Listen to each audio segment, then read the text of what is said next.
quando meu filho me empurrou no chão de mármore da sala e gritou: "Esta casa não é mais sua, velha." Eu soube que havia perdido o menino que criei. Mas o que ele não sabia é que eu tinha guardado um segredo por 30 anos e lhe daria uma lição que ele jamais esqueceria.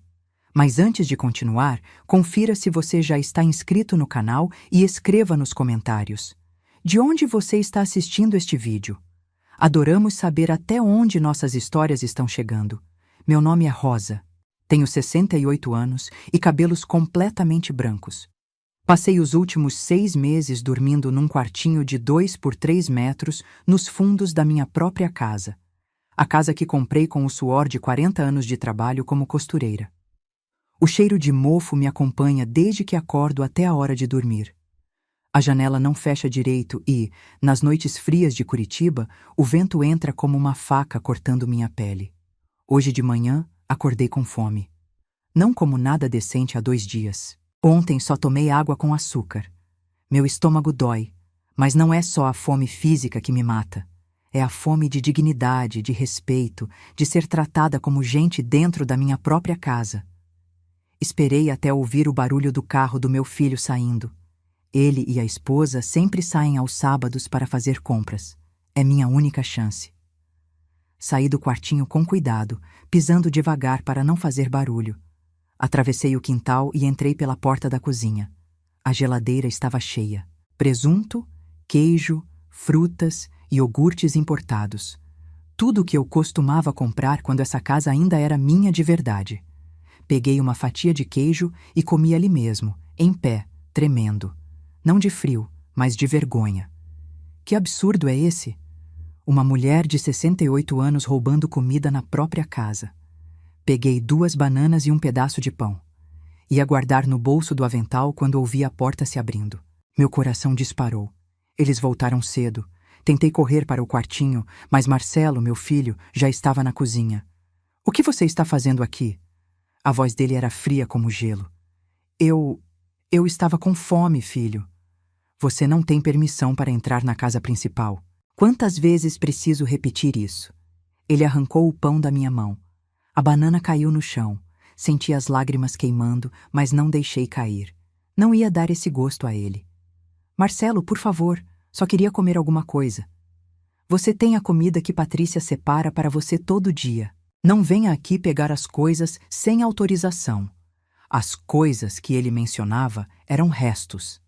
Literalmente sobras do jantar deles, guardadas num pote plástico velho que Patrícia, minha nora, deixava na porta do quartinho como se eu fosse um cachorro de rua. "Filho, essa casa é minha. Eu que comprei ela." Foi a coisa errada a dizer.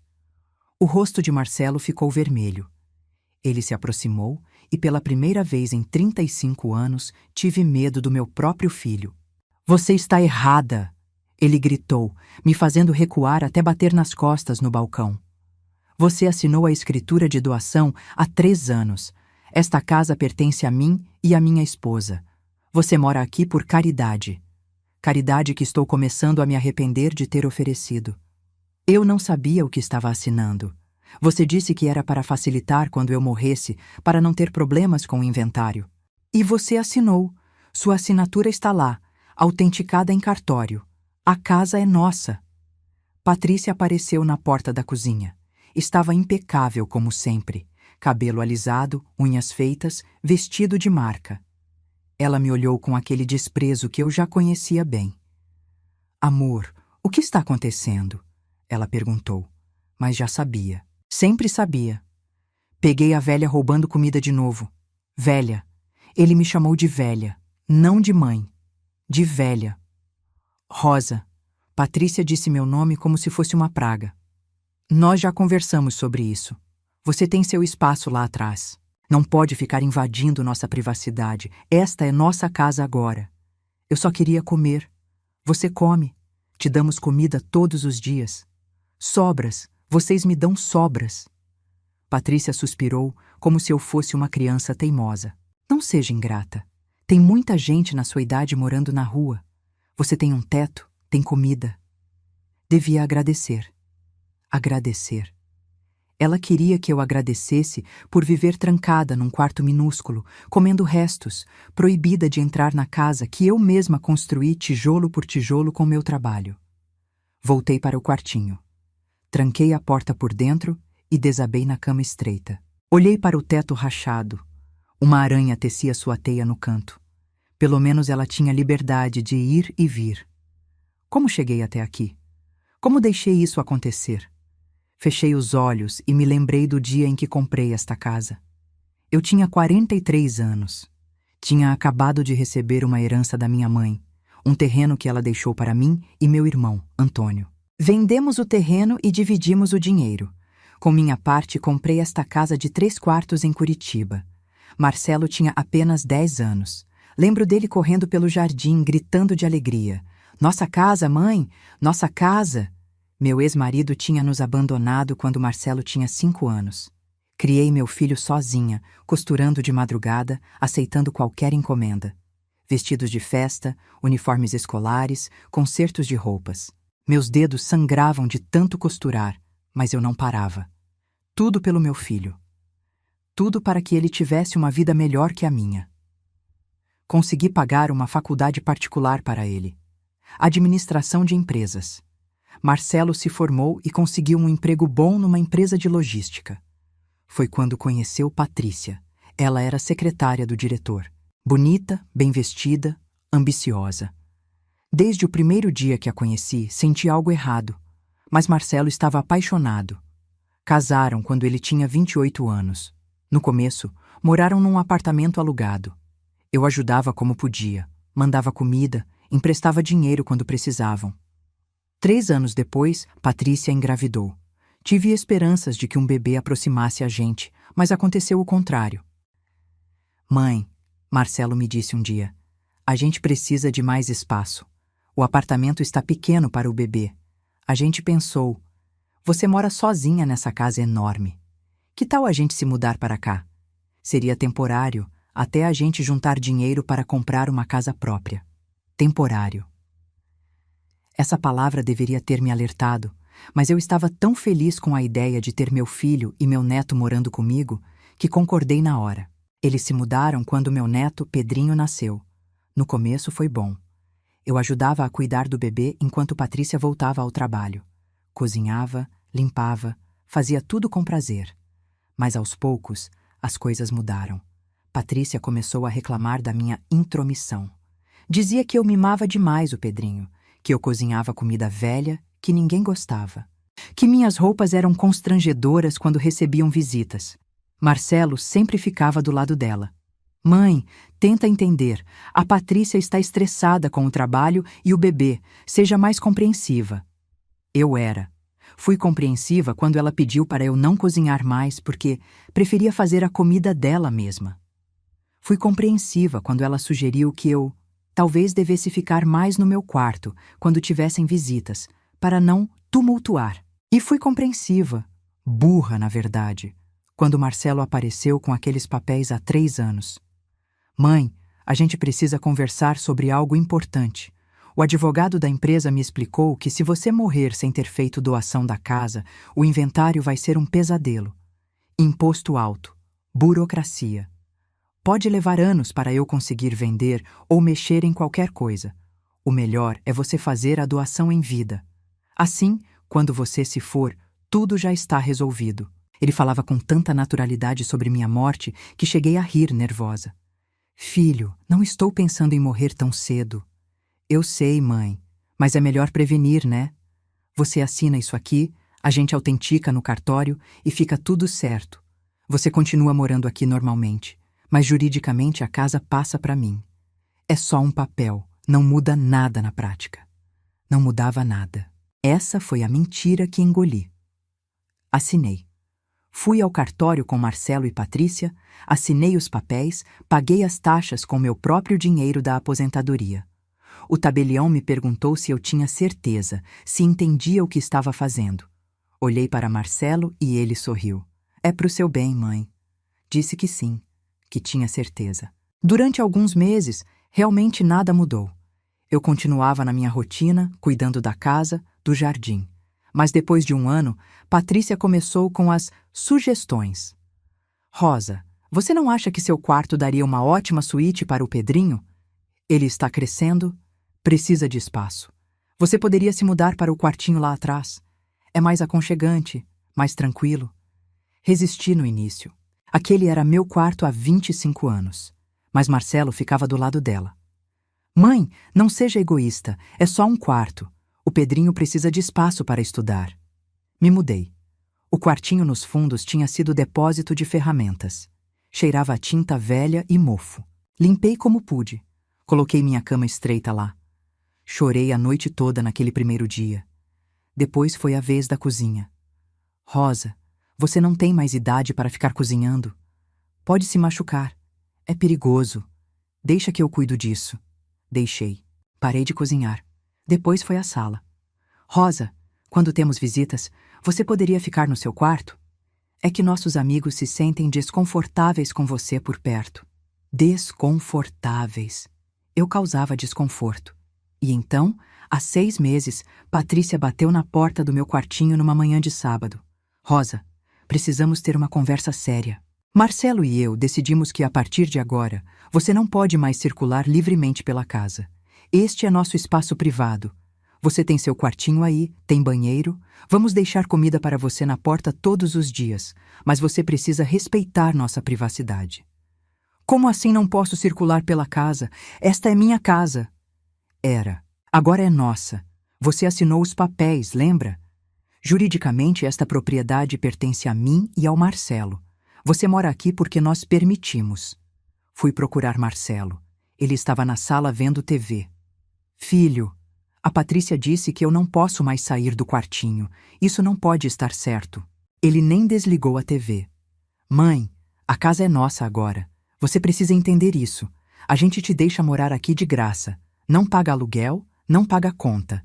O mínimo que você pode fazer é respeitar nosso espaço. Mas eu sou sua mãe. E daí? Isso te dá direito de ficar invadindo nossa privacidade? Crescer, mãe. Você já é velha. Aprende a ficar no seu canto. Velha. De novo essa palavra. Vinda do filho que eu carreguei no ventre, do filho que amamentei, do filho por quem eu sangrei costurando noite e dia. Desde aquele dia, vivo trancada no quartinho. Saio apenas quando tenho certeza de que eles não estão. Uso o banheiro da área de serviço, rápido, sempre com medo de ser pega. A comida que recebo são restos frios em potes plásticos sujos. Às vezes tem pedaços de carne, às vezes só arroz seco e feijão aguado. Perdi 8 quilos. Minhas roupas ficaram largas. Olho no espelho rachado do banheiro e não me reconheço. Sou um fantasma da mulher que fui. Mas hoje, depois de ser humilhada na cozinha, depois de ouvir meu filho me chamar de velha e minha nora dizer que eu deveria agradecer pelas sobras, algo se quebrou dentro de mim. Não era tristeza, era raiva. Uma raiva fria, calculada, que começou a ferver no fundo do meu peito. Abri a gaveta da mesinha de cabeceira. Lá estava o único tesouro que me restava. Meu celular velho, que eu carrego escondido porque Patrícia já tentou me tirar. Você não precisa de celular, Rosa. Quem você vai ligar? Não tem amigos. Ela estava errada. Eu tinha um amigo, um irmão. Disquei o número com os dedos trêmulos. Antônio, sou eu, Rosa. Preciso de você. Meu irmão Antônio chegou 3 dias depois da minha ligação. Eu estava deitada no quartinho quando ouvi a campainha tocar. Depois, vozes altas. Reconheci o tom grave do meu irmão cortando o ar como uma lâmina. Levantei rápido, o coração batendo forte. Há quanto tempo não via Antônio? Uns 2 anos. Desde que Patrícia sugeriu que eu parasse de receber visitas porque ficava muito movimentado e eles precisavam de paz. Espiei pela fresta da janela do quartinho. Antônio estava parado na varanda. Aos 71 anos, meu irmão ainda imponente. Alto, cabelos grisalhos penteados para trás, terno cinza impecável. Ele não veio sozinho. Ao lado dele, um homem mais jovem carregava uma pasta de couro. Marcelo estava na porta, bloqueando a entrada. Patrícia atrás dele, os braços cruzados, aquela cara de desdém que ela usava tão bem. Tio Antônio, que surpresa! A voz de Marcelo era falsa, cheia de uma cordialidade forçada. Não sabia que viria nos visitar. Não estou aqui para visita social, quero ver minha irmã. A mãe está descansando, não é um bom momento. Não perguntei se era bom momento. Disse que quero ver Rosa. Agora. O tom de Antônio não deixava espaço para discussão. Ele era advogado há 45 anos. Conhecia a lei como a palma da mão e sabia usar a autoridade na voz quando necessário. Marcelo hesitou. Olhou para Patrícia, que fez uma careta, mas deu de ombros. Tudo bem, Marcelo abriu espaço. Mas ela está no quartinho dos fundos. Quartinho dos fundos? Antônio franziu as sobrancelhas. Rosa morava no quarto principal desta casa. As coisas mudaram, tio. Mãe preferiu se mudar para um espaço menor. Disse que era mais aconchegante. Mentira. Mentira tão descarada que me deu vontade de gritar. Antônio não discutiu. Entrou na casa, atravessou a sala que eu decorei, onde escolhi cada móvel, cada quadro, e foi direto para os fundos. O homem com a pasta o seguiu. Abri a porta do quartinho antes que ele batesse. Quando nossos olhos se encontraram, vi o choque no rosto do meu irmão. Ele olhou para mim de cima a baixo. Meu vestido velho e desbotado, meu cabelo despenteado, a magreza doentia, o cheiro de mofo que impregnava tudo. Rosa... A voz dele falhou. Oi, mano. Ele entrou no quartinho. Olhou ao redor. A cama estreita, o colchão fino com manchas amareladas, a janela quebrada remendada com fita crepe, a parede com infiltração, o cheiro. Meu Deus do céu, ele sussurrou. Você está vivendo assim? Não consegui responder. As lágrimas vieram quentes e rápidas. Antônio me abraçou. Fazia tanto tempo que alguém me abraçava que desabei. Chorei no ombro dele como uma criança. Calma, maninha, calma. Estou aqui agora. Ele me soltou com cuidado, enxugou meu rosto com o lenço dele. Depois se virou para o homem que estava com ele. Fernando, documente tudo. Fotos, vídeo, tudo. Fernando tirou uma câmera profissional da pasta e começou a fotografar. O quartinho, o colchão, a janela, o banheiro minúsculo com a privada rachada. Antônio, o que você está fazendo? Perguntei. Reunindo provas. Você me ligou pedindo ajuda. Estou aqui para resolver isso. Mas como? A casa está no nome dele. Eu assinei os papéis. Eu sei que você assinou. Mas isso não dá ao seu filho o direito de te tratar como lixo. Senta aqui, Rosa. Precisamos conversar. Sentamos na cama. Fernando continuou fotografando, depois saiu para documentar o restante da propriedade. Me conta tudo, Antônio disse. Desde o começo. E eu contei. Tudo. Como Marcelo me convenceu a assinar a doação. Como aos poucos fui sendo empurrada para fora da minha própria casa. O quartinho. As sobras de comida. A proibição de circular livremente. As humilhações. Antônio ouvia em silêncio, mas eu via a fúria crescendo em seus olhos. As mãos dele fechavam em punhos, as veias do pescoço saltavam. Quanto tempo isso está acontecendo? Ele perguntou quando terminei. Uns 6 meses assim, nessa situação extrema. Mas o controle começou há uns 2 anos. E você não me ligou antes por quê? Baixei a cabeça envergonhada. Vergonha. Ele é meu filho. Eu achei que era minha culpa de alguma forma, que eu estava sendo uma mãe pegajosa, inconveniente. Patrícia sempre dizia isso, que eu não sabia respeitar limites. Limites? A voz de Antônio era puro gelo. Rosa, olha para você. Você perdeu quanto peso? Uns 8 quilos. Você está doente? Não. Só com fome na maioria dos dias. Antônio se levantou tão rápido que a cama balançou. Acabou, isso acaba hoje. Como? A casa está no nome dele. A casa pode estar no nome dele, mas existem leis neste país, e vou usar cada uma delas. Ele saiu do quartinho. Fui atrás dele. Marcelo e Patrícia estavam na sala. Fernando estava fotografando o interior da casa, a cozinha cheia de comida, a sala espaçosa, o quarto amplo que antes era meu e agora tinha virado suíte do Pedrinho. Já terminou a visita, tio? Marcelo perguntou, tentando soar casual.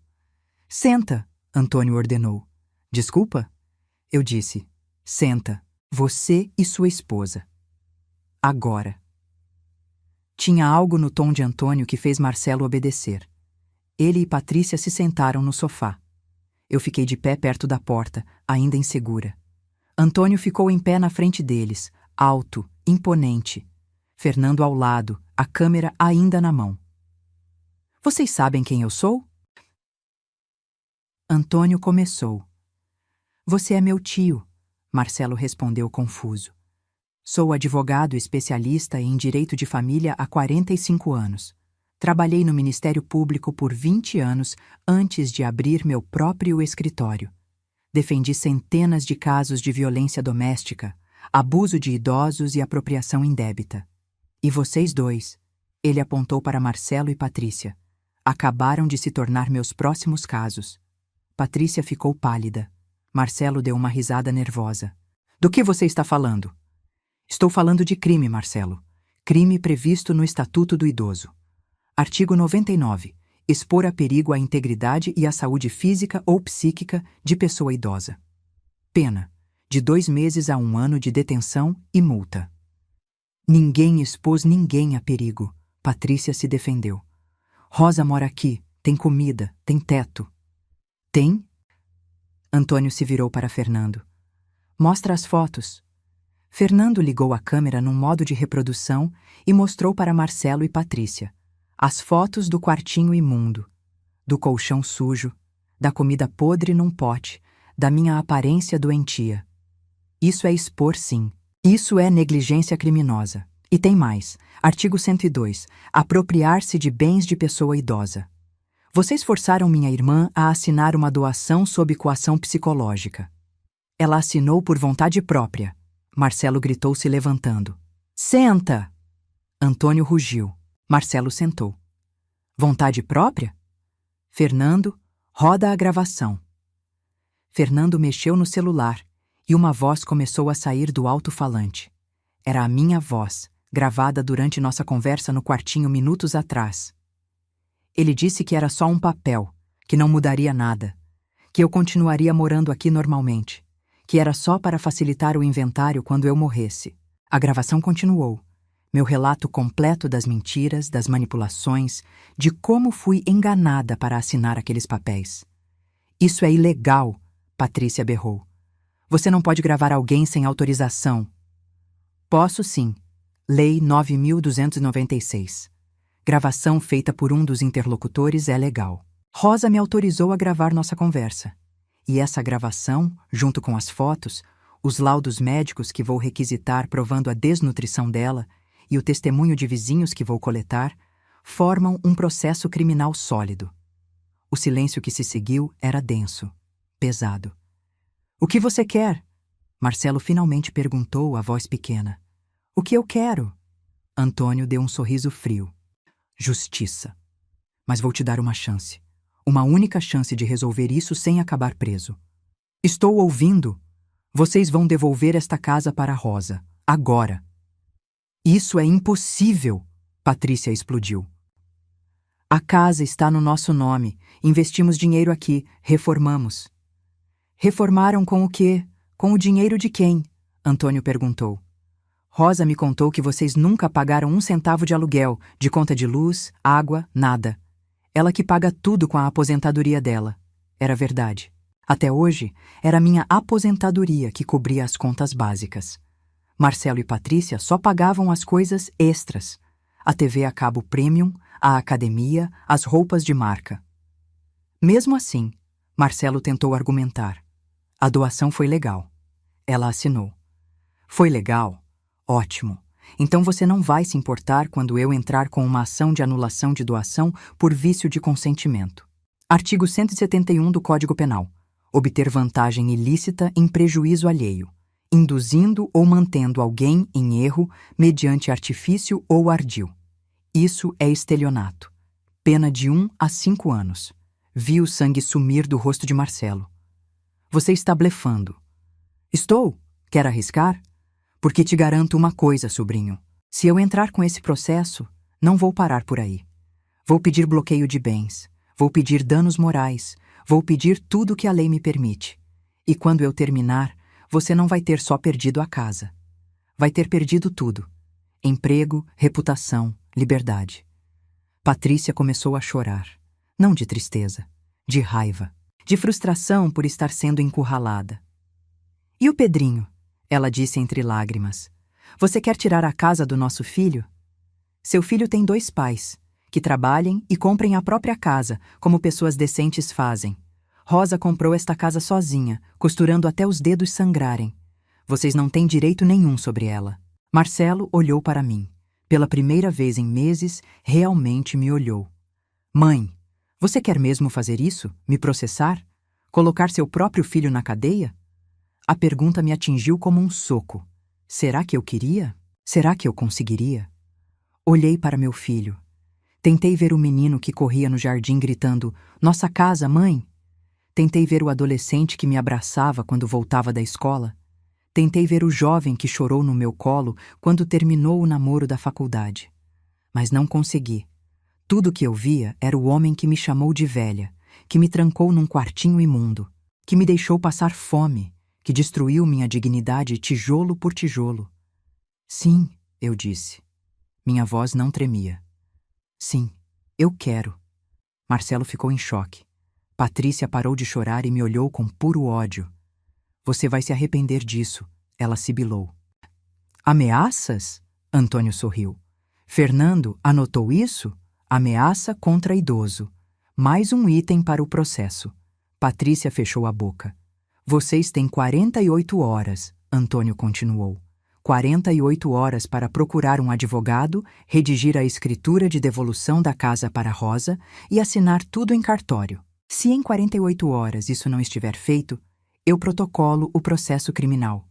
E quando eu protocolar, não tem volta. Entenderam? Marcelo assentiu, derrotado. Patrícia se levantou e subiu as escadas, batendo os pés.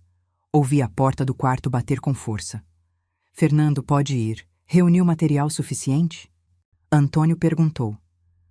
Mais que suficiente, doutor Antônio. Fernando guardou a câmera e saiu. Ficamos só nós 3. Eu, Antônio e Marcelo. Você não vai realmente me processar, né, mãe? Marcelo perguntou, a voz quase infantil. Somos família. Família? Eu repeti a palavra. Tinha um gosto amargo. Filho, família cuida, família protege, família não deixa passar fome. Você me transformou numa prisioneira na minha própria casa. Isso não é família. Eu não fiz nada disso. Foi a Patrícia. Ela que... Não! Gritei, e até eu me assustei com o volume da minha voz. Não bota a culpa nela. Você é adulto, você fez escolhas. Quando eu implorei para entrar na cozinha, quem me chamou de velha? Quando eu disse que tinha fome, quem disse que eu deveria agradecer pelas sobras? Foi você, não a Patrícia. Você. Lágrimas começaram a descer pelo rosto de Marcelo. Eu sinto muito, mãe. Seu sinto muito não enche meu estômago. Seu sinto muito não apaga os 6 meses de humilhação. Você tem 48 horas. Usa bem esse tempo. Virei as costas e voltei para o quartinho. Antônio me seguiu. Você vai ficar aqui? Ele perguntou. Onde mais eu iria? Vem comigo. Tenho um quarto de hóspedes na minha casa. Não. Se eu sair, eles vão trancar tudo, vão dizer que abandonei a casa. Preciso ficar. Antônio hesitou, mas sabia que eu tinha razão. Tudo bem, mas vou mandar alguém trazer comida para você. Comida de verdade. E vou voltar amanhã para verificar se eles estão te tratando decentemente. Ele me abraçou de novo. Você foi corajosa hoje, Rosa. Sei que não foi fácil. Não foi. Mas foi necessário. Antônio saiu. Fechei a porta do quartinho e me sentei na cama. Minhas mãos tremiam. Tinha feito a coisa certa? Ou tinha acabado de declarar guerra ao meu próprio filho? Naquela noite, não consegui dormir. Ouvia vozes altas vindas da casa. Marcelo e Patrícia brigando. Ela gritava que a culpa era dele por ter me trazido para morar ali. Ele gritava que ela que tinha começado com a ideia de me trancar no quartinho. Culpavam um ao outro, mas nenhum assumia a própria responsabilidade. De madrugada, alguém bateu na porta do quartinho. Levantei assustada. Era Marcelo. Mãe, podemos conversar? Abri a porta.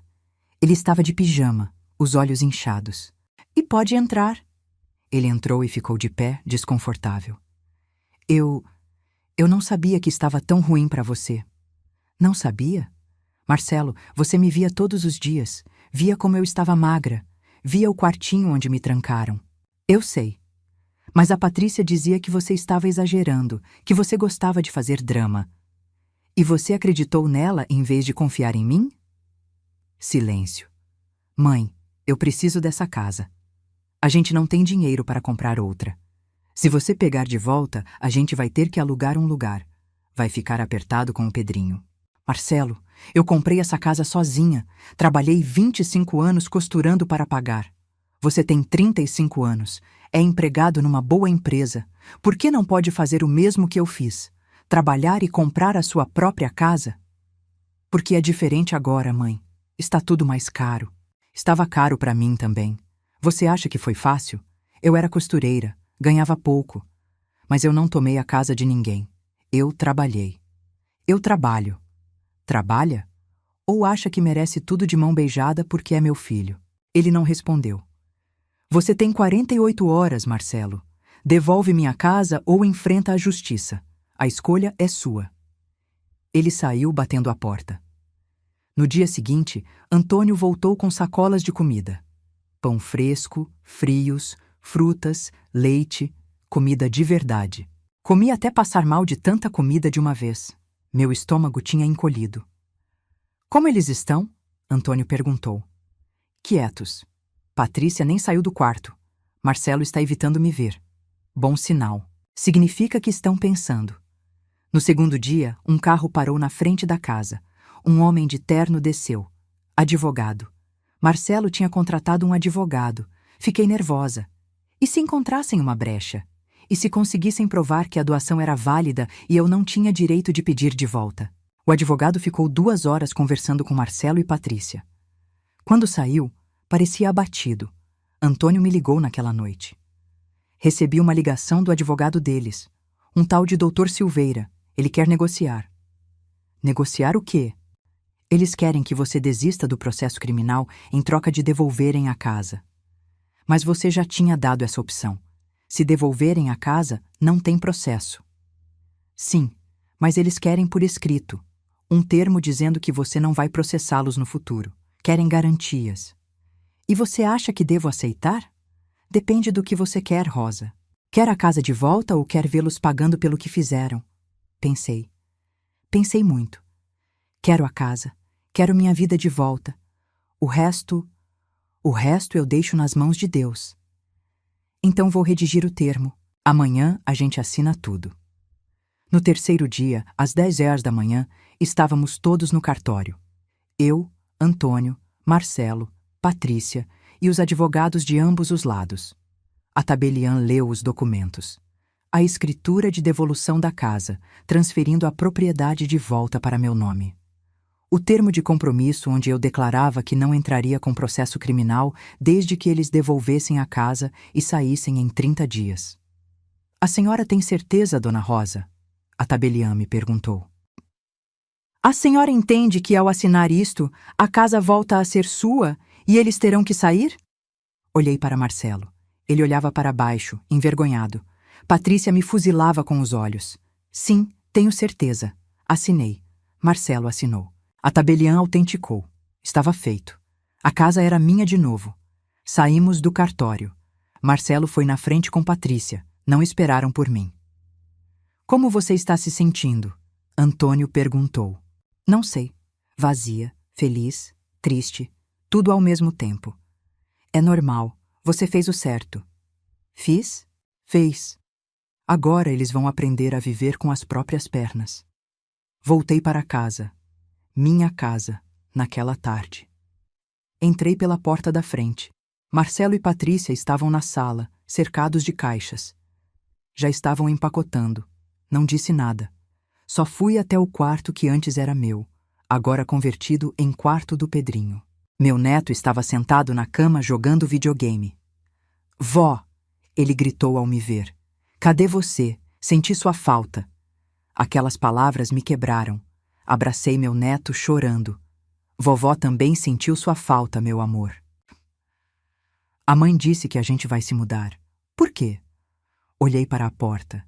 Patrícia estava ali, me observando. Porque às vezes as pessoas precisam ter seu próprio espaço, eu disse. Pedrinho fez bico, mas voltou ao jogo. Saí do quarto. Patrícia me barrou na saída. Espero que esteja feliz, ela disse, venenosa. Você destruiu essa família? Eu destruí? Balancei a cabeça. Patrícia, eu dei tudo o que tinha para vocês morarem aqui. A única coisa que pedi em troca foi respeito. Nem isso vocês conseguiram dar. Você é uma velha rancorosa que não aceita que a vida seguiu sem você. Talvez. Mas sou uma velha rancorosa que tem sua casa de volta. Deixei ela ali, com raiva queimando nos olhos. Os 30 dias seguintes foram estranhos. Marcelo e Patrícia mal me dirigiam a palavra. Tratavam-me como inimiga. Pedrinho era o único que ainda me procurava, mas a mãe sempre o puxava de volta. Voltei a dormir no meu quarto. Limpei o quartinho dos fundos, transformei em depósito de verdade. Voltei a cozinhar na minha cozinha. Voltei a assistir TV na minha sala. Mas a casa não tinha mais o mesmo cheiro. Não era mais lar, era campo de batalha. No último dia do prazo, um caminhão de mudança parou na frente. Marcelo e Patrícia carregaram tudo. Móveis, roupas, utensílios. Levaram até coisas que eram minhas, mas eu deixei. Não ia brigar por pratos e panelas. Quando estava terminando, Marcelo veio falar comigo. A gente alugou um apartamento em Pinhais. É pequeno, mas dá para nós 3. Que bom. Mãe, o quê? Você não vai perguntar se a gente está bem? Se precisamos de ajuda? Respirei fundo. Marcelo, eu passei 6 meses trancada num quartinho imundo, comendo restos, sendo chamada de velha pelo meu próprio filho. Você me perguntou se eu estava bem? Me ofereceu ajuda? Não. Então não, eu não vou perguntar. Vocês são adultos, se virem. Ele ficou vermelho de raiva. Você é cruel. Sou realista. Agora, se me dá licença, tenho uma casa para limpar. Eles foram embora naquela tarde. Levaram Pedrinho, que chorou querendo ficar comigo. Foi difícil ver meu neto indo embora, mas era necessário. Quando o caminhão sumiu na esquina, fechei a porta. Silêncio. A casa estava vazia. Eles tinham levado quase tudo, mas era minha. Finalmente minha de novo. Sentei no chão da sala vazia e chorei. Chorei tudo que tinha segurado durante meses. A dor, a humilhação, a raiva, o alívio, a culpa. Antônio apareceu 1 hora depois. Eles foram? Foram. Ele se sentou ao meu lado no chão. Você fez o certo, maninha. Então por que dói tanto? Porque você ainda o ama. Mesmo depois de tudo, ele ainda é seu filho. E isso não vai mudar. Tinha razão. Sempre ia amar Marcelo. Mas amar não significa aceitar abuso. E agora? Perguntei. Agora você recomeça. Reconstrói. Vive. Os primeiros meses sozinha foram difíceis. A casa parecia grande demais, vazia demais. Eu caminhava pelos cômodos e só ouvia o eco dos meus passos. Não tinha mais os sons de Pedrinho brincando, não tinha mais a TV ligada na sala, não tinha mais o cheiro de café pela manhã que Patrícia fazia. Mas também não tinha mais medo. Não tinha mais fome. Não tinha mais humilhação. Limpei a casa de cima a baixo, pintei as paredes que estavam descascando, consertei a janela do quartinho dos fundos, mesmo não morando mais lá. Comprei móveis novos, usados na verdade, mas novos para mim. Um sofá que achei num brechó. Uma mesinha de centro numa loja de segunda mão. Pouquinho a pouquinho, fui enchendo a casa de novo. Mas não era a mesma coisa. Faltava vida. 3 meses depois da saída de Marcelo, Antônio apareceu com uma proposta. Rosa, você já pensou em alugar os quartos? Alugar? Para quem? Estudantes. A universidade fica perto daqui. Tem muita gente procurando lugar para morar. Você tem 3 quartos vazios. Poderia alugar 2, manter um para você e ainda ganhar uma renda extra. A ideia me assustou no início. Estranhos na minha casa, depois de tudo que passei? Mas a aposentadoria era curta. As contas estavam apertadas e a solidão estava me matando aos poucos. Tudo bem, vamos tentar. Antônio me ajudou a fazer os anúncios. Em 2 semanas, apareceram 3 candidatos.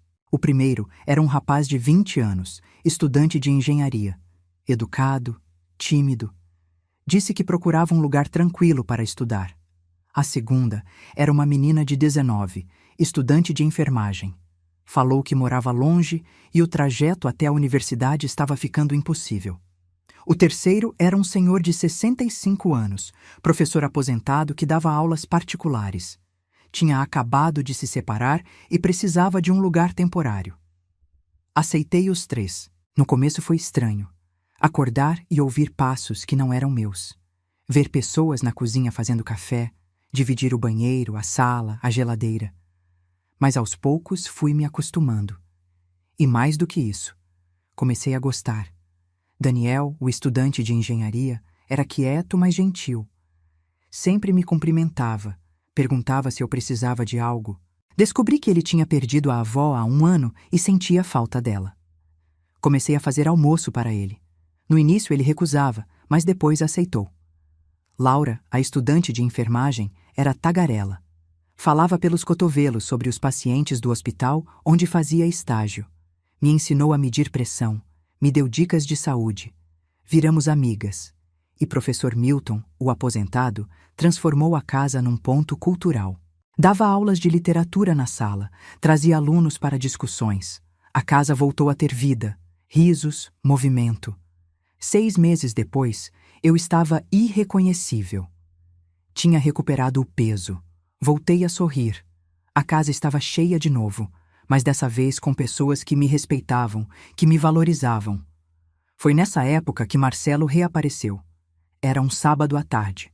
Eu estava no jardim regando as plantas quando ouvi a campainha. Fui atender. Marcelo estava na porta. Sozinho. Parecia cansado, mais velho. Oi, mãe. Marcelo? Que surpresa. Posso entrar? Hesitei. Mas era meu filho. Abri a porta. Ele entrou e olhou ao redor. A casa estava diferente. Tinha móveis novos, quadros nas paredes, flores nos vasos. Não parecia a casa que ele tinha deixado. Você decorou tudo de novo. Sim, precisava de mudanças. Está bonito. Obrigada. Ficamos ali, no silêncio desconfortável. Veio aqui para quê, Marcelo? Ele respirou fundo. Vim pedir desculpas. Não esperava isso. Desculpas? Sim, pelo que fiz, por tudo. Eu estava errado, mãe. Muito errado. Sentei no sofá. Fiz sinal para ele sentar também. Ele sentou na ponta, nervoso. O que aconteceu? Perguntei. Tudo desmoronou. A Patrícia me largou. Não fiquei surpresa. Quando? Há 2 meses. Ela disse que não aguentava mais viver num apartamento pequeno. Que eu era um fracasso por ter perdido a casa. Pegou o Pedrinho e foi morar com os pais dela. Sinto muito. Não precisa sentir. Você tinha razão sobre ela. Ela só estava comigo pela casa, pelo conforto. Quando perdemos isso, ela me largou. E o Pedrinho? Vejo ele uma vez por semana. Ela não deixa eu levar para o apartamento. Diz que lá é muito pequeno, não tem espaço. Senti pena do meu filho. Mas era a consequência das escolhas dele. Por que veio aqui, Marcelo? Quer a casa de volta? Não, ele disse rápido. Não, mãe. Eu vim para pedir perdão, de verdade, sem interesse nenhum. Só, eu preciso que você saiba que me arrependo. Todos os dias me arrependo. Do que exatamente? Perguntei. Precisava ouvir. De tudo. De ter te enganado para assinar os papéis. De te trancar naquele quartinho. De te deixar passar fome. De te chamar de velha. De escolher a Patrícia em vez de você. Eu fui um monstro, mãe. E agora estou pagando. As lágrimas desciam pelo rosto dele. Não eram lágrimas manipuladoras.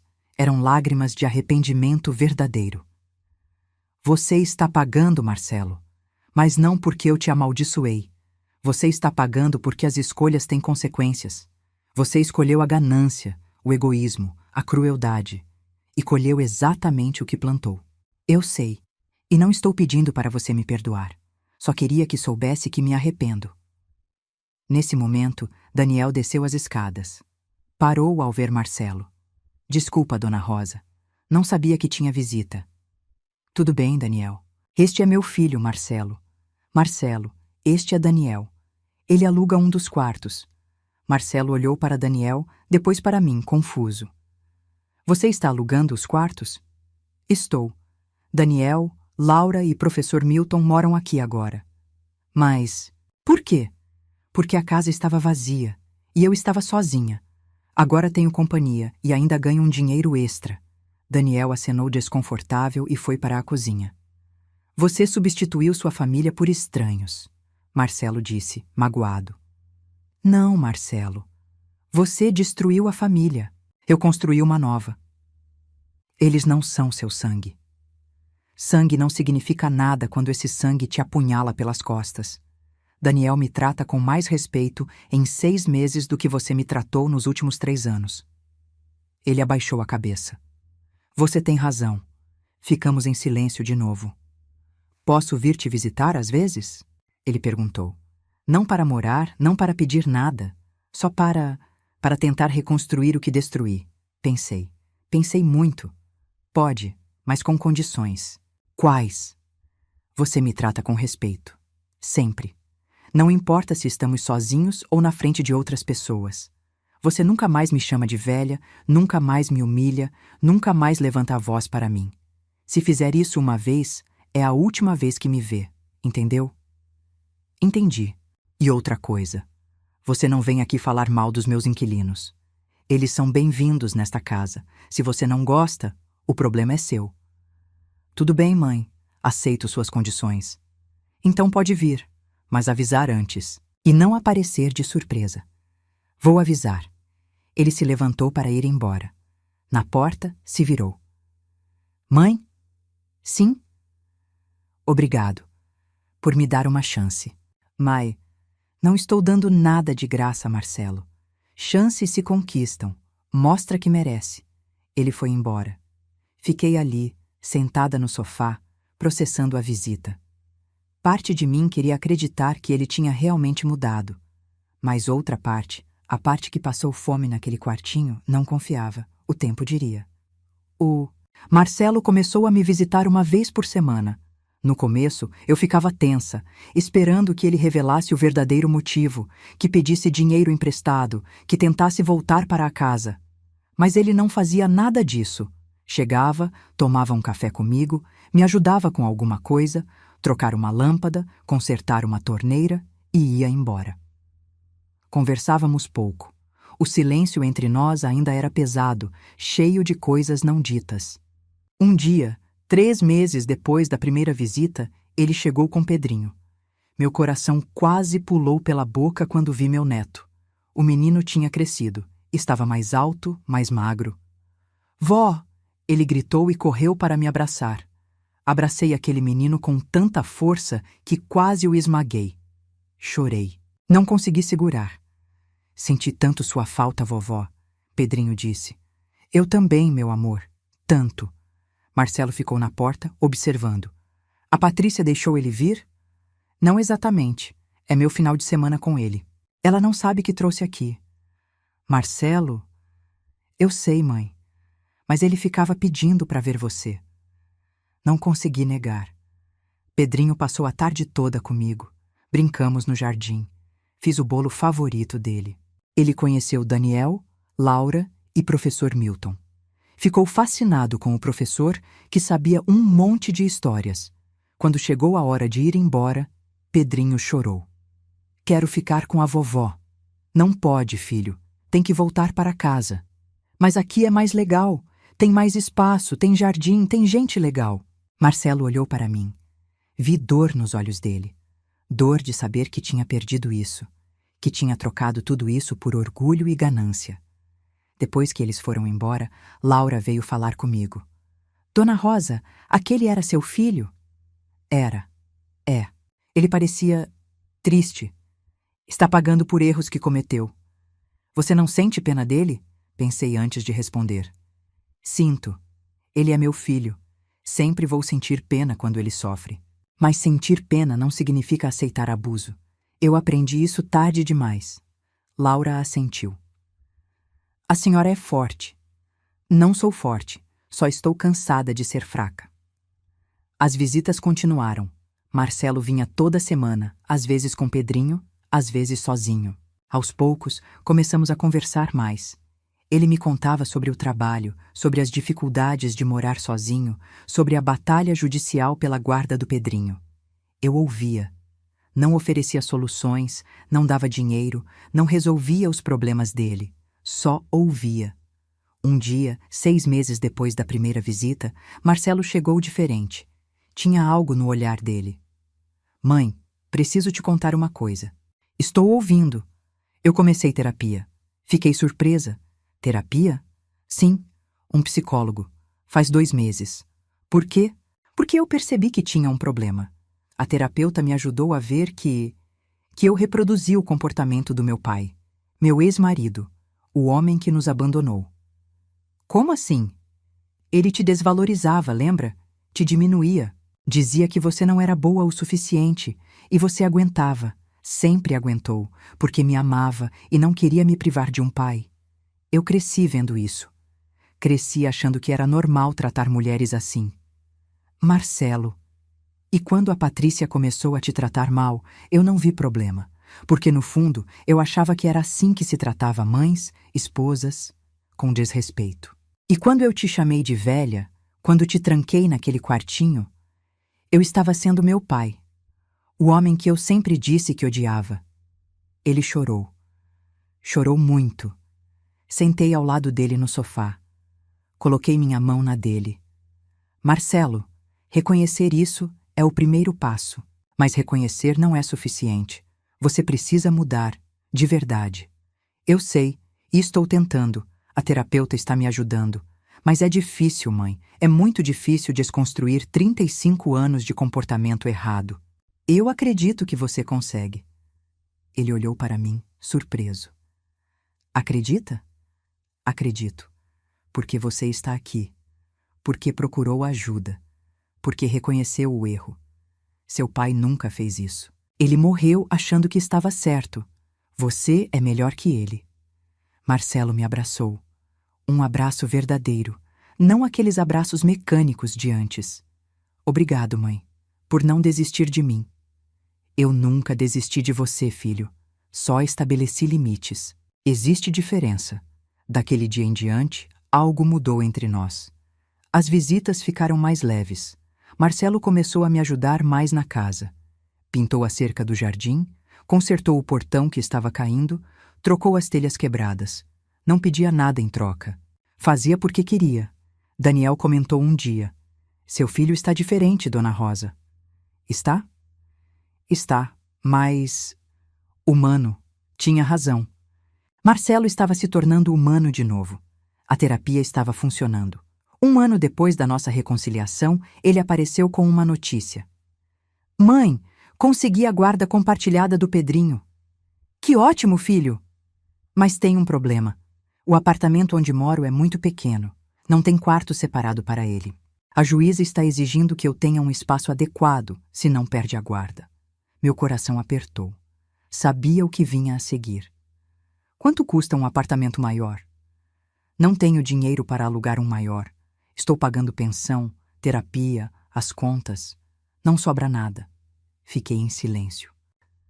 Eu não vim pedir para morar aqui de novo. Ele disse rapidamente. Eu sei que não posso. Mas você acha que poderia alugar o 3º quarto para mim e o Pedrinho? Nos finais de semana que ele ficar comigo. Eu pagaria o aluguel, como qualquer inquilino. Marcelo. Por favor, mãe. Não é para mim. É pelo Pedrinho. Ele ama essa casa. Ama o jardim, ficaria feliz aqui, e eu juro que vou respeitar todas as suas regras. Vou tratar você como inquilina trata a proprietária. Com respeito. Pensei. Pensei muito. Você quer alugar o quarto? Quero, mas só nos finais de semana e pagando. Quanto você pode pagar? O que você achar justo. Professor Milton paga R$ 800. É esse o preço. Fechado. E tem regras. Quais? Você não entra no quarto dos outros inquilinos. Você não mexe nas coisas da casa sem autorização. Você respeita os horários. Silêncio depois das 22 horas. E você nunca, nunca me falta com respeito. Se fizer isso, eu te despejo no mesmo dia. Aceito todas as regras. Então, temos um acordo. Marcelo e Pedrinho se mudaram no final de semana seguinte. Só com o essencial: uma cama, roupas, brinquedos do Pedrinho. Foi estranho no começo. Meu filho como inquilino. Mas funcionou. Marcelo respeitava as regras. Não fazia barulho. Limpava o quarto. Lavava a própria louça. Tratava-me com educação. E Pedrinho trouxe alegria para a casa. Daniel brincava com ele no jardim. Laura o ajudava com a lição de casa. Professor Milton contava histórias antes de dormir. Aquela casa que tinha sido campo de batalha virou lar de novo. Mas um lar diferente. Um lar construído sobre respeito, não sobre sangue. 2 anos se passaram assim. Marcelo continuava na terapia, continuava melhorando. Conseguiu uma promoção no trabalho. Começou a namorar de novo. Uma mulher simples, professora, que me tratava com carinho. Num domingo de manhã, estava no jardim quando Marcelo se aproximou. Mãe, posso falar uma coisa? Claro. Eu te amo. E sinto muito. Por tudo. Olhei para meu filho. Não era mais aquele homem arrogante que me chamou de velha. Era alguém novo, alguém melhor. Eu também te amo, filho. E te perdoo. Ele me abraçou. Um abraço de verdade. Obrigado por não desistir de mim, mesmo quando eu merecia. Mães nunca desistem, Marcelo, mas também não aceitam abuso. Aprendi isso tarde, mas aprendi. Ficamos ali, abraçados no jardim, a casa atrás de nós cheia de vida, de risos, de amor. Tinha levado anos, tinha doído, tinha custado lágrimas, humilhação, fome. Mas valeu a pena. A vida continuou assim por mais um ano. A rotina da casa era tranquila. Eu acordava cedo, fazia café para quem quisesse. Daniel sempre descia primeiro, estudava na mesa da cozinha enquanto comia pão com manteiga. Laura chegava tarde dos plantões, mas sempre me deixava um bilhetinho agradecendo pela comida que eu guardava para ela. Professor Milton dava aulas na sala 3 vezes por semana, enchendo a casa de discussões sobre poesia e filosofia. E nos finais de semana, Marcelo chegava com Pedrinho. Meu neto tinha 9 anos agora. Estava aprendendo a andar de bicicleta no jardim. Marcelo quem ensinava, correndo atrás dele com paciência. Eu observava da varanda. Via meu filho sendo o pai que nunca teve. Vi ele sendo o homem que eu sempre quis que ele fosse. Mas a paz nunca dura para sempre. Numa quinta-feira à noite, a campainha tocou. Era tarde, quase 10 horas. Estranhei. Fui atender. Patrícia estava na porta. Levei um susto. Fazia mais de 2 anos que não a via. Ela estava diferente. Mais magra, com olheiras fundas, o cabelo mal cuidado. Nada daquela mulher impecável que um dia morou na minha casa. Patrícia! O que você quer? Preciso falar com você, Rosa. A essa hora? Por favor. É importante. Deixei ela entrar, mas não ofereci café, não ofereci assento confortável. Ela sentou na ponta do sofá, nervosa. E então? Perguntei, ficando de pé. Eu vim pedir desculpas. Quase ri. Quase. Desculpas? Depois de tudo que você fez? Eu sei que fui horrível com você. Sei que manipulei o Marcelo, que te tratei como lixo. Mas eu estava errada. Muito errada. O que aconteceu? Por que essa mudança de coração agora? Ela baixou a cabeça. Minha mãe ficou doente. Alzheimer. Está morando comigo porque meu pai morreu ano passado.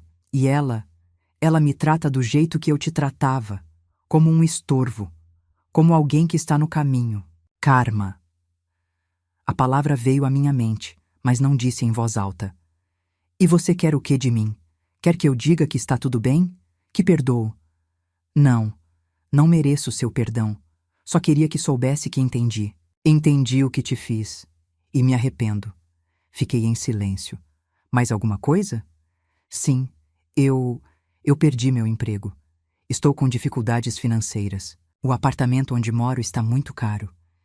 Pensei em voltar para cá. Então era isso. Não era arrependimento. Era interesse. Voltar para cá? Você enlouqueceu?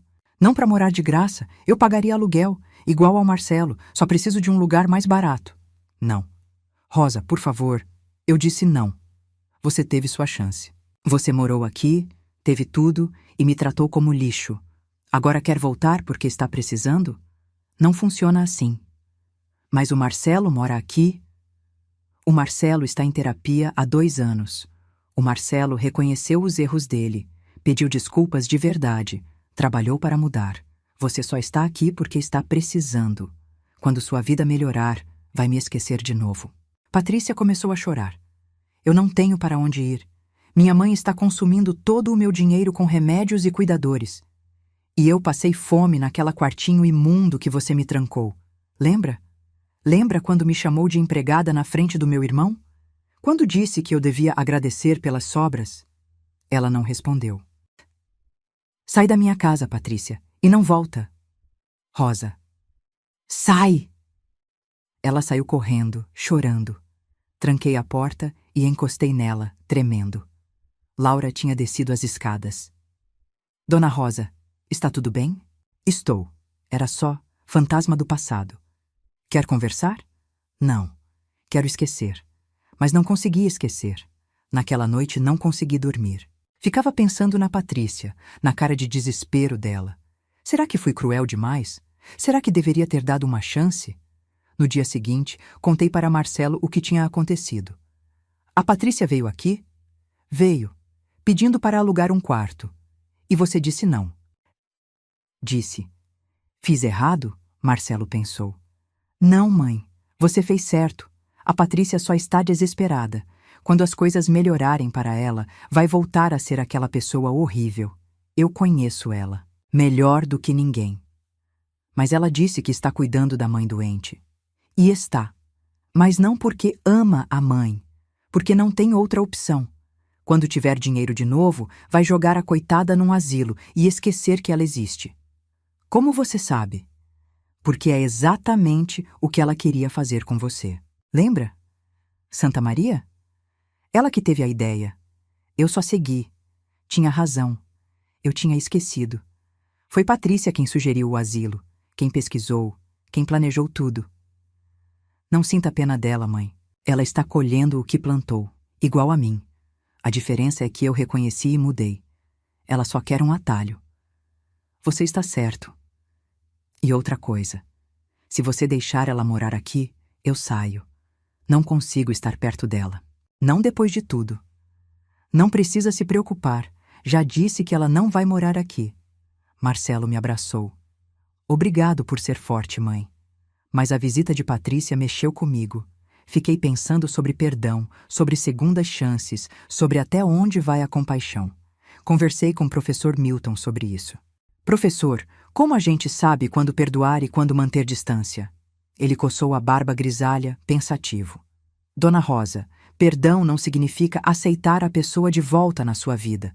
Perdão significa liberar a raiva, o ressentimento. Você pode perdoar alguém e ainda assim manter limites saudáveis. Então eu posso perdoar a Patrícia sem deixar ela morar aqui? Claro, perdão é para o seu bem, não para o bem dela. Se deixar ela morar aqui vai te fazer mal, te trazer memórias ruins, te colocar em risco emocional. Então não deixe. Simples assim. Fez sentido. E se ela realmente mudou? Se ela aprendeu, igual o Marcelo? Tempo vai mostrar. Marcelo te provou com ações durante 2 anos que mudou. A Patrícia apareceu uma vez, pedindo favor. Vê a diferença? Vi. Naquela noite, escrevi uma carta para a Patrícia. Não mandei. Só escrevi para organizar meus pensamentos.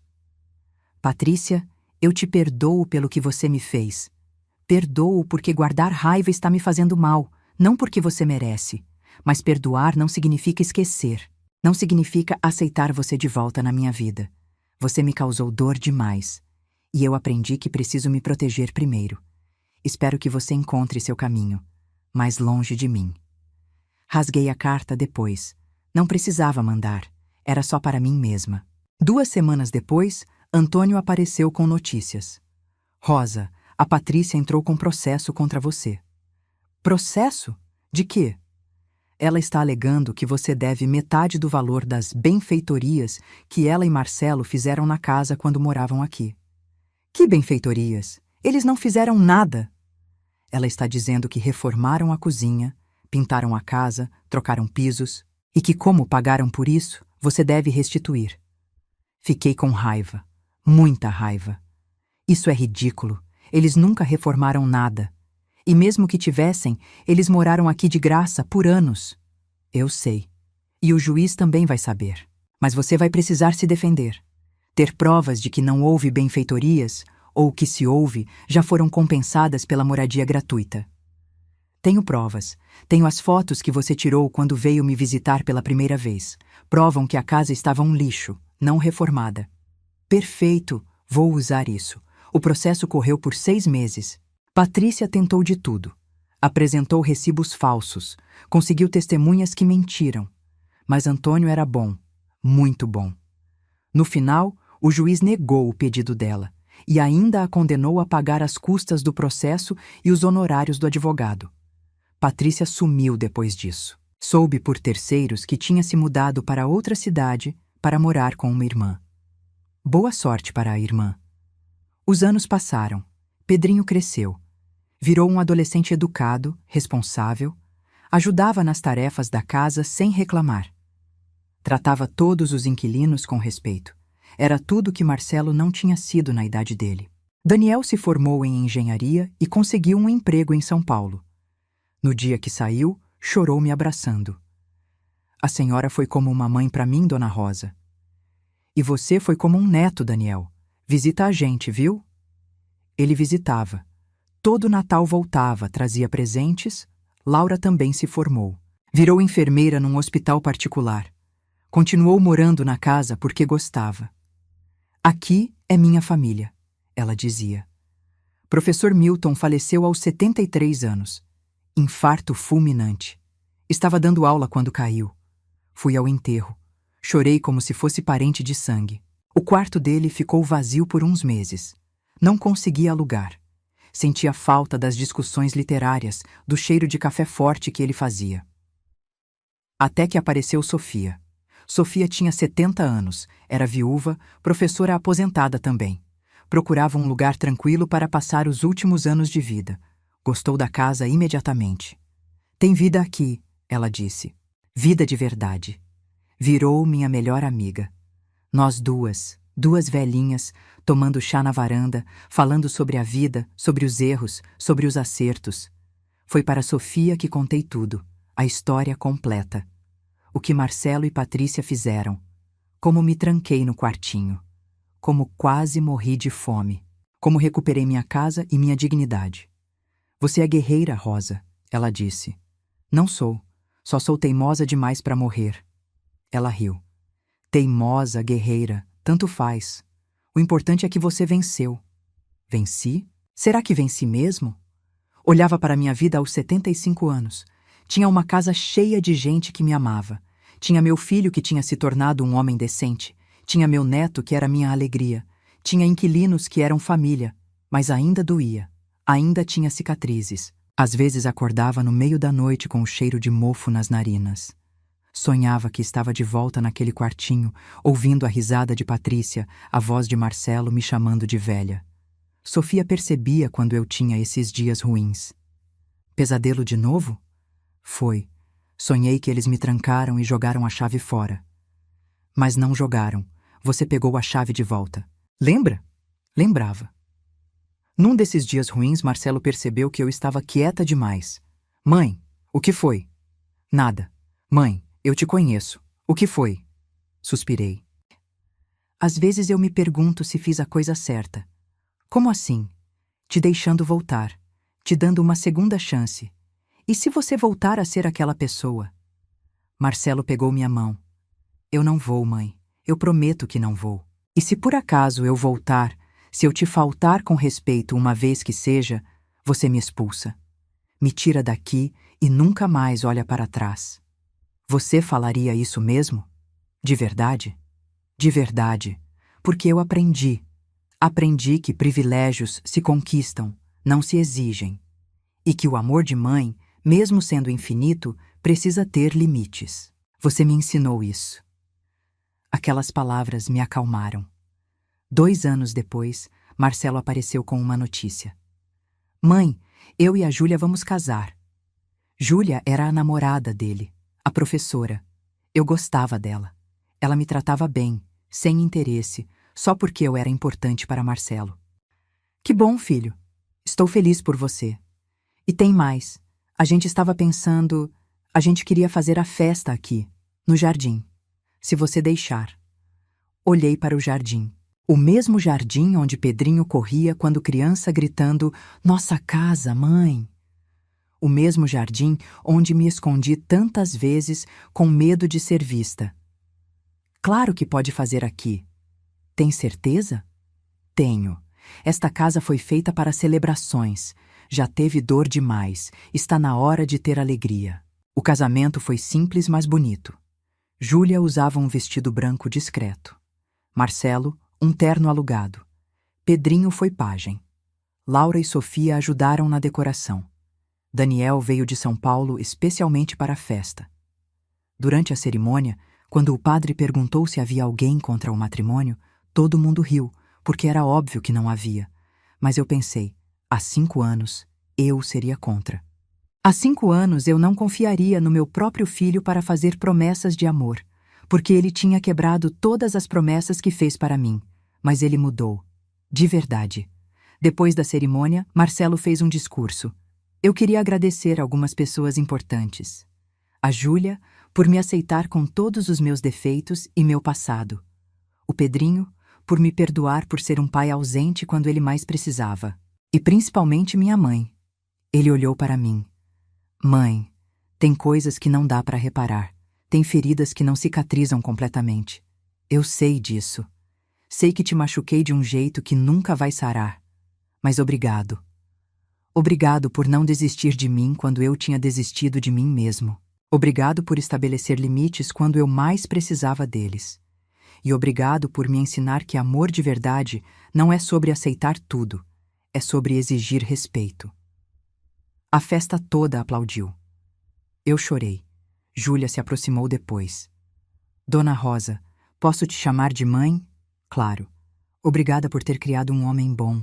Sei que ele não foi sempre assim, mas é agora, e isso é por sua causa. Não é por minha causa, é por causa dele. Ele que escolheu mudar. Mas foi a senhora que não deixou ele desistir. Talvez ela tivesse razão. Naquela noite, depois que todos foram embora, sentei na varanda com Sofia. Foi um casamento bonito, ela disse. Foi. Você está feliz? Pensei.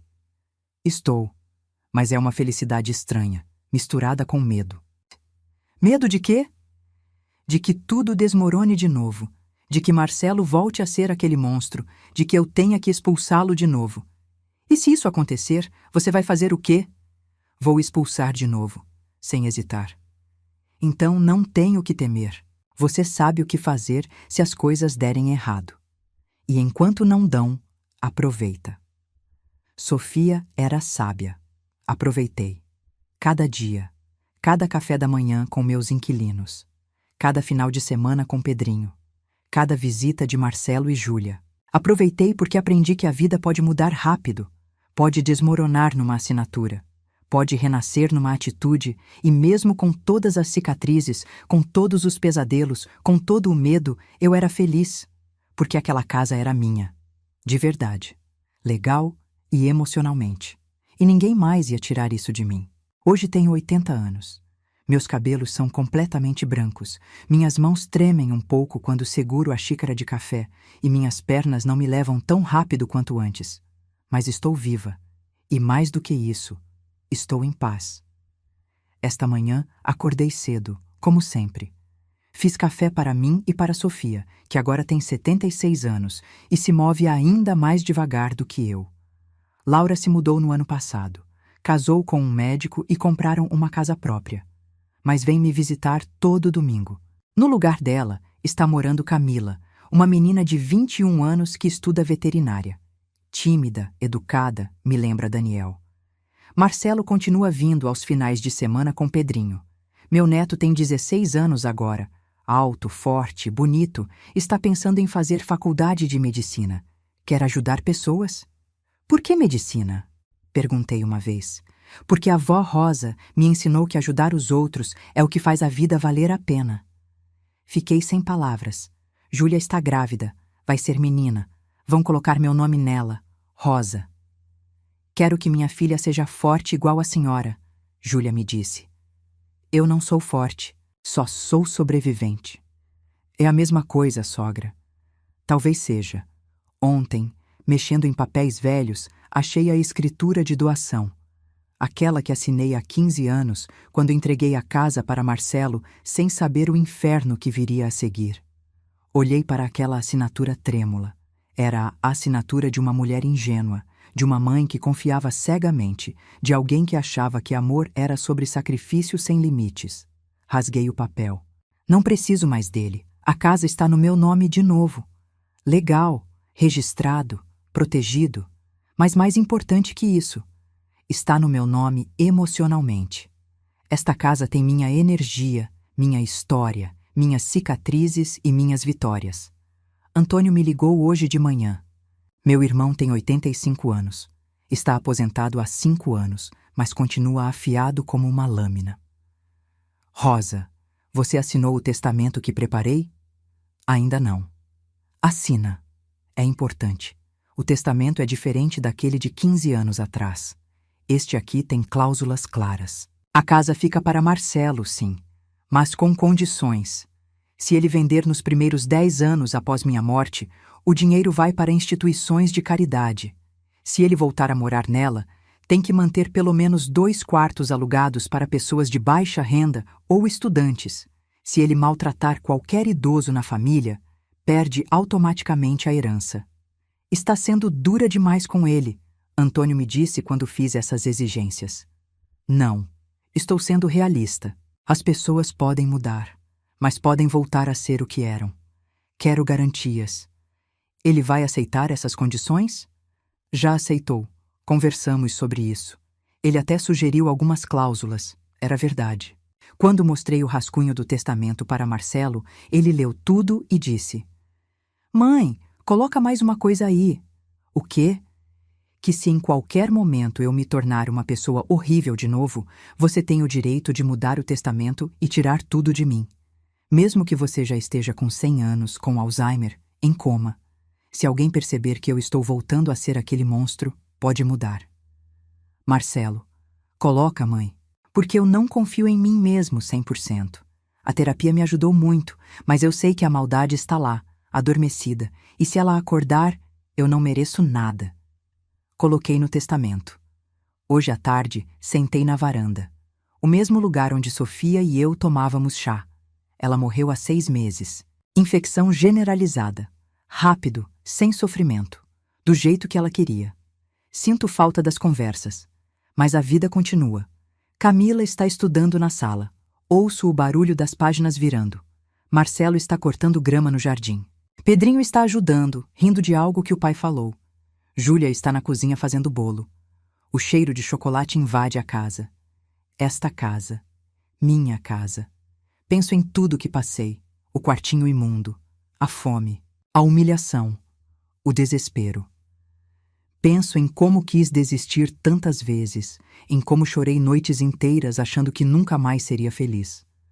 Mas olho ao meu redor agora. Vejo a felicidade. Não é perfeita. Não é sem cicatrizes, mas é real.